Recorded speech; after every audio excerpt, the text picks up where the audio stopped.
In case hindi nyo alam ang pinagagawa ng mga tellers nyo every close bet, kasi nga busy kayo sa mga manok nyo, ipapasilip ko sa inyo. Una dito sa partner kung maganda na bisi-bisiyan kasi naka-video.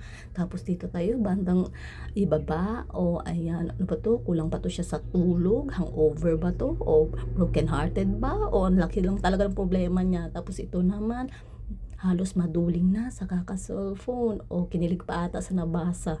Tapos tong dalawang to, sana all masaya yung kwentuhan nila, nakakagana lalo magtrabaho. Tapos ito naman, palis-alis lang ng muta. Ito naman, parang nasa bahay lang, nasa bintana, nagchichill. Oh, 'di ba? Tapos itong isa naman nagre-retouch para always fresh, always yummy. Oh, 'di ba?